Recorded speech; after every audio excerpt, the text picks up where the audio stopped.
বিরাট কোহলি 93 রানে আউট হয়ে যাওয়া এটা কোনো একটা বিশাল ব্যাপার নয়। সচিন তেন্ডুলকর 28 বার আউট হয়েছিলেন।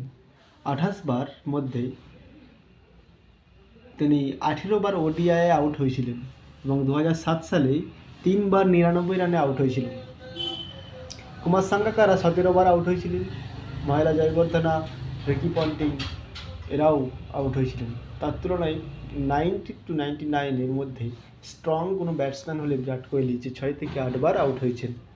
বিরাট কোহলির কাছে শুধুমাত্র ওডিআই আছে, আরও মনে করুন 50টা ম্যাচ রয়েছে।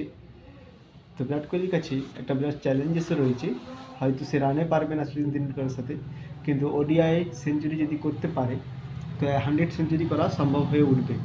বিরাট কোহলি খুব স্ট্রং ব্যাটসম্যান। তো মন ভাঙার কিছুই নেই ভারতীয় জনতা, আমরা সাধারণ দর্শক। বিরাট কোহলির যে স্ট্রং পয়েন্ট রয়েছে উনি কিন্তু বেরিয়ে যেতে পারে। তো ওনার যে ব্যাটিং স্টাইল, পারফরমেন্স যেভাবে দেখাচ্ছে, উনি হয়তো বা পেরে যেতেই পারে সচিন তেন্ডুলকরের র্যাঙ্ক ভাঙতে।